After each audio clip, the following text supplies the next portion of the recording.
यात मी मुलांनाच नाही तर मुलींना पण दोषी मानते. जो व्यक्ती खरं प्रेम करतो व शेवटी त्याला नाव देतो त्या नावाची गुरुकिल्ली म्हणजे लग्न. हे किरकोळ मुलामुलींमध्ये हे गुण असतात की शेवटपर्यंत एकमेकांना सोडत नाही आणि अशा प्रेमाला सोडावे लागले तर जीव देण्याशिवाय दुसरा पर्यायच नाही. प्रेम, तू एक श्रीमंत घराण्यातील मुलगा आहे. तुला मुलींची कमी नाही, पण कमी राहील तर खऱ्या प्रेमाची. खरे प्रेम पैसे देऊन विकत घेता आले असते तर आपल्या देशात वैश्य बाजार चालला नसता. पूजाचे वाक्य व तिचे रडणे पाहून प्रेमला जाणवले की खरे प्रेम कशाला म्हणतात. तेव्हा प्रेम पूजाचे अश्रू पुसत म्हणतो, सॉरी यार, सहज तोंडातून शब्द बाहेर आले. इथून पुढे अशी चूक नाही होणार. पूजा, आजपर्यंत माझ्या मागे फिरणाऱ्या खूप मुली आल्या, पण खऱ्या प्रेमासाठी नाही तर पैशांसाठी. पूजा, कॉलेजच्या पहिल्या दिवशी तुला पाहिले पण तू मनाला आवडली नाही कारण तुझा चेहरा काळा पडला होता किंवा तुझ्या चेहऱ्याला काही लागले असेल म्हणून मी तुला तेव्हा पसंत केले नाही. पण कॉलेजच्या सुरू होण्याच्या पहिल्या दिवसापासून मला तुझा स्वभाव,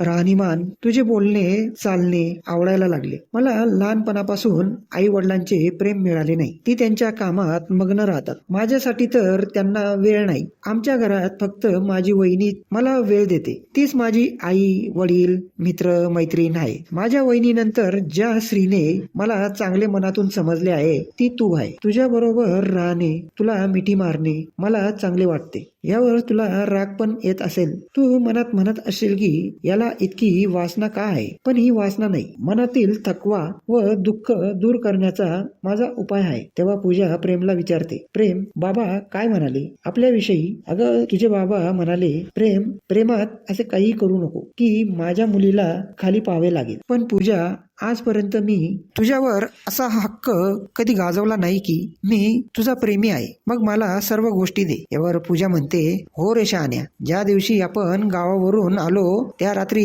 आठवतं ना? बरं झालं स्वाती जागी झाली, नाहीतर तू मला त्या दिवशी. आणि मला सांगतो, प्रेम, तुला एक गोष्ट सांगू? हो सांग ना. पूजा म्हणते, तू मला गालावर, ओठांवर पप्पी देतो, ती मर्यादित ठेवली तर चांगली होईल. मी तुला असे नाही म्हणत की तू करू नको, पण त्यामुळे तुझी व माझी वासना जागी होते. म्हणून प्रेम, आपण जोपर्यंत MBA पूर्ण करत नाही तोपर्यंत आपण काही करणार नाही. त्यानंतर मी तुला काही करण्यास अडवणार पण नाही, हे वचन तू मला दे. प्रेम साधा होता. प्रेमला शरीरापेक्षा आपुलकी भावना होती. त्यामुळे प्रेम तात्काळ वचन देऊन मोकळा होतो. दोघांचे मन मोकळे झाल्यानंतर पूजा व प्रेम तेथून निघतात. गाडी जवळ आल्यावर प्रेम म्हणतो, पूजा, पाणीपुरी खायला जायचे का? हा शब्द बाहेर पडताच पूजा म्हणते, जायचे का? अरे आत्ताच चल. प्रेमला पूजाचा होकार मिळताच प्रेम गाडी एका ठेल्याजवळ उभी करतो. पूजा व प्रेम एकमेकांना पाणीपुरी खाऊ घालतात. पूजा मस्तीत येऊन प्रेमच्या तोंडाजवळ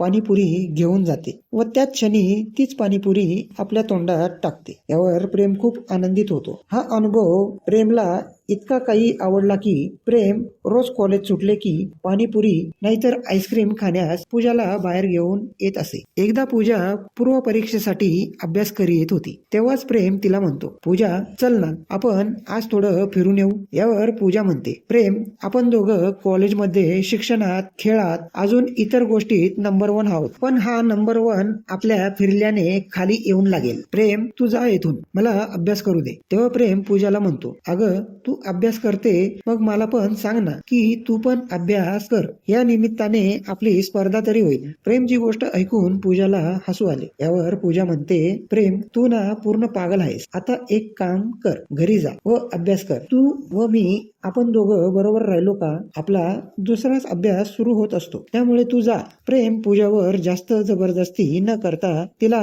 एक पप्पी देऊन पळून जातो. यावर पूजा मनात म्हणते, मला माहीतच होते हा नालायक मला काही ना काही करेल आणि त्याने ते केले पण. परीक्षा तोंडावर येत होत्या. पूजा व प्रेम आपले भावनिक प्रेम बाजूला ठेवून खूप मन लावून अभ्यास करू लागले. काही दिवसांनी दोघांनी परीक्षा दिल्या. पूजाचा अभ्यास खूप पक्का झाला होता, त्यामुळे तिला पेपर खूपच सोपे सोपे वाटले होते. पण ग्रुपमधील मुलांना जशी कारगिलची लढाई करून आल्यावानी वाटत होते. प्रेमला पहिल्या वेळेस पेपर अवघड वाटत होते. प्रेम बाहेर येताच पूजा म्हणते, प्रेम पेपर कसा होता आणि सर्व पेपर कसे काय गेले? यावर प्रेम म्हणतो, पूजा मला खूप भीती वाटते ग. पहिल्या वेळेस मला पेपर अवघड गेले. यावर पूजा म्हणते, मला माहित होते आम्हा मुलींचा वेड मुलांना वेड करून देतो, म्हणून मी तुला अभ्यासाकडे वळविण्याचा प्रयत्न करीत होती. पण नाही, तुला तर माझ्याशिवाय काही सुचत नसेल. 24 तास अभ्यास सोडून माझाच विचार करत असशील, दुसरे काय? त्या दिवशी प्रेमला जाणीव झाले की